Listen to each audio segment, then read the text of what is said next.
Welcome to the Haifa classes. Haifa nourish to you in your education field. Class 10 CBSE board actually आप सभी के काफ़ी नज़दीक आ चुका है और इसी स्ट्रेस को काफ़ी कम करने के लिए हम सब आप सभी से जुड़े हैं यहाँ पे। हम आपको इस प्लेटफॉर्म के ज़रिए साइंस के जितने भी प्रॉब्लम्स हैं उन सभी को यहाँ से हटाने वाले हैं। एक्चुअली अगर बात किया जाए तो हम सब किस तरीके से प्रॉपर वे में अपनी प्रिपरेशन को यहाँ पे करेंगे साइंस के लिए, तो यहाँ पे आप सभी को actually chapter wise lectures provide होने वाले हैं। साथ में इसी हाइफा ऑनलाइन प्लेटफॉर्म पे आप सभी को एमसीक्यूज की प्रैक्टिसेस, असेसन रीजन की प्रैक्टिसेस, साथ में short and long term question practices and उसी के साथ साथ वैल्यू बेस्ड क्वेश्चन प्रैक्टिसेस, इन सभी की प्रैक्टिसेस आपको आपके हाइफा क्लासेस के यूट्यूब चैनल पे प्रोवाइड होने वाले हैं। सो फटाफट देरी ना करते हुए आप सभी इस वीडियो को अपने फ्रेंड्स को शेयर करें और जितना हो सके उतना तेजी इसको सब्सक्राइब कराएं। तो हम सब यहाँ पे एक्चुअली शुरुआत करने वाले हैं। That is the first chapter of the chemistry, that is a chemical reaction and equation. Chemical reaction and equation की अगर हम बात करें तो ये चैप्टर इतना ज़्यादा इंपॉर्टेंट हो जाता है हमारे सभी बच्चों के लिए, क्योंकि अगर इस चैप्टर को हमने क्लियर नहीं किया तो आने वाले जितने भी चैप्टर्स हैं केमिस्ट्री में उन सभी चैप्टर्स में हम सबको काफ़ी ज़्यादा प्रॉब्लम क्रिएट होने वाला है।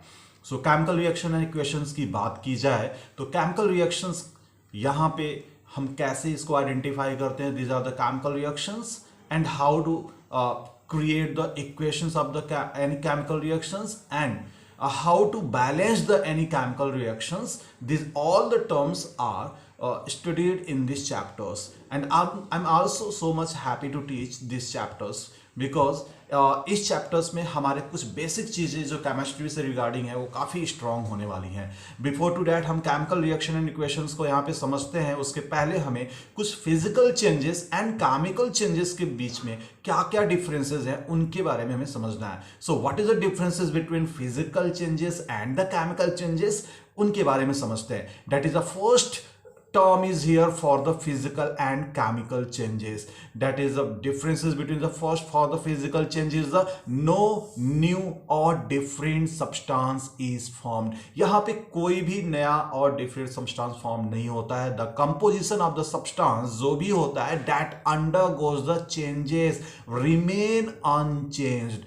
Now second point is it is a temporary change. It is not a permanent change, and in most case it can be reversed by the reversal of condition. Now third is no change occur in the mass of the substance, means इनके substance के mass के अंदर कोई भी changement नहीं आता undergoing the changes in physical changes के अंदर में। Now and come for the chemical changes. Chemical changes की बात की जाए तो that is a result in the formation of at least one new substance. Minimum at least one new substance का formation होगा हमारे केमिकल चेंजेस के अंदर। The constituent particles of the new substance are different from the constituent particle of the original substance, in the sense जो भी हमारा original substance होगा और जो भी यहाँ पे एक new substance create हुआ है उन दोनों substance के बीच में कोई ना कोई मिनिमम डिफरेंसेस आपको आइडेंटिफाई होंगे। Now after to that it is permanent change. जैसे कि हमने पढ़ा कि physical change is a temporary change but chemical change is a permanent change. Now and can not be reverse by reversible of condition. हम इसको actually reverse नहीं कर सकते हैं यहाँ पे reversal by condition. Mass of the third is the point, mass of the individual substance that undergo the change always either increase or decrease. However, the total mass of all reactant is equal to the total mass of the all the product. In the sense कोई भी chemical reaction से यहाँ पे हो रहा हो उसके जितने भी total molecule of the reactant होंगे वो equal to the होंगे total molecule of the product. Now after to that, here is the differences between the physical and chemical changes I want to teach to you.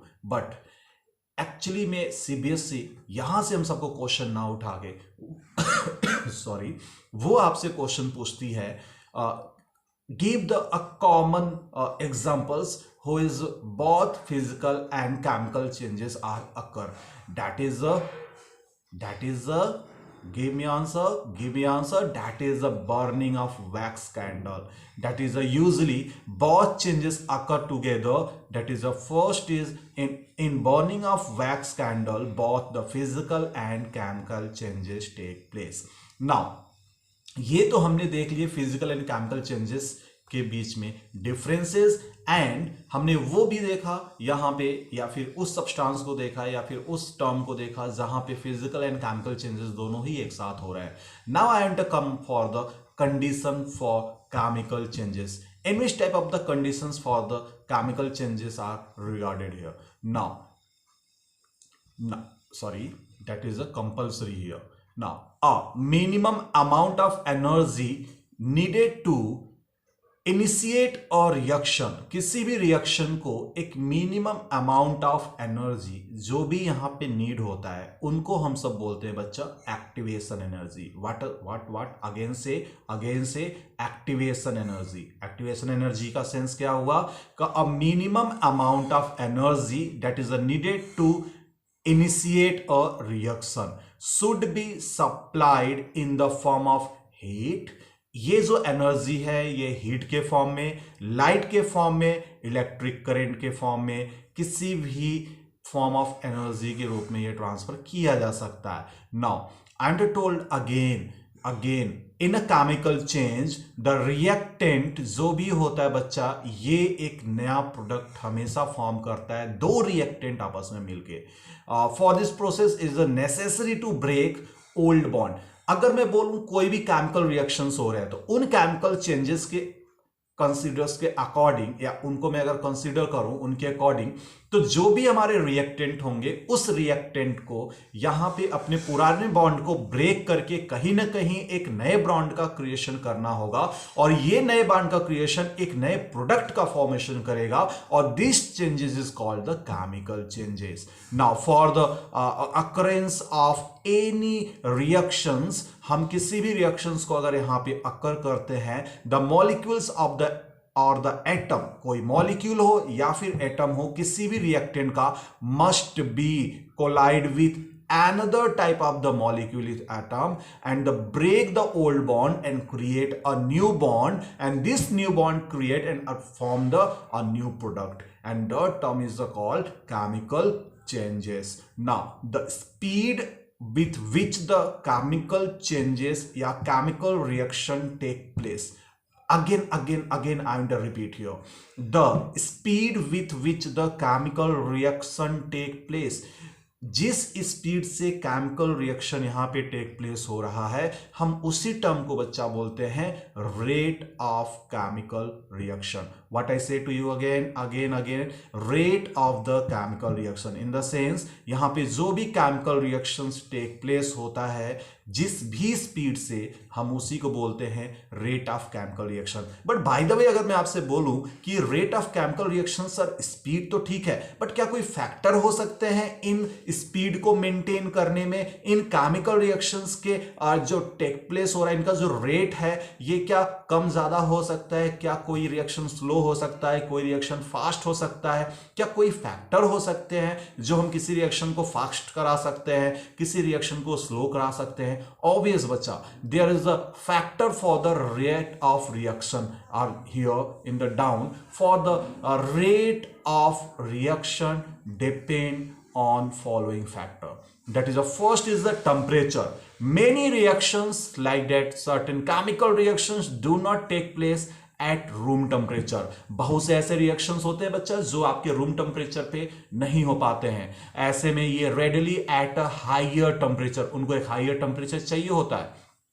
Accordingly, heat is required to start the reactions. Means किसी भी reactions को start करने के लिए हमें एक minimum heat की जरूरत होती है. और हमने आपको अभी इसके पहले ही इस टर्म को समझाया, activation energy, who is required for the any type of the chemical changes. Now this energy in the form of heat, in the form of light, in the form of electric current. Now here's again I come on the topic, that is accordingly heat is required to start the reactions. Example, that is a fuel like coal and wood only start burning when heat is provided here. Then when is the heat is provided to here for the wooden and any charcoals, any coals, and then after that is burning is start. That means burning is the chemical changes.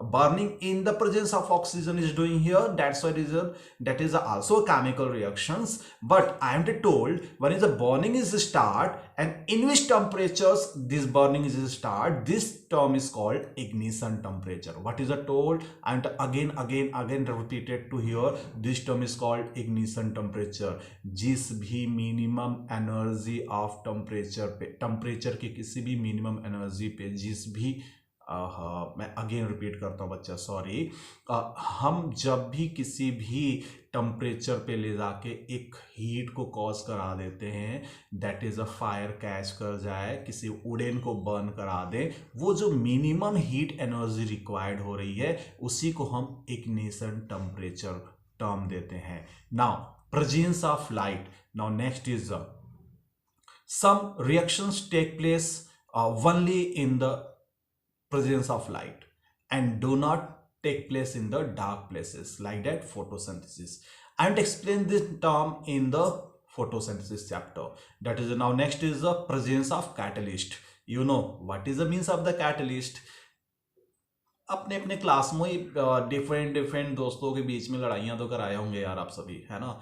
तो आप as a catalyst work किए हैं, आपने किसी दो friend के बीच में आपने यहाँ पे एज अ कैटलिस्ट वर्क किया. सो सेम क्या आपका उस फाइट में कोई इन्वॉल्वमेंट हुआ? नहीं हुआ. तो अगर फाइट हुआ तो किन के बीच हुआ बच्चा? आपके दो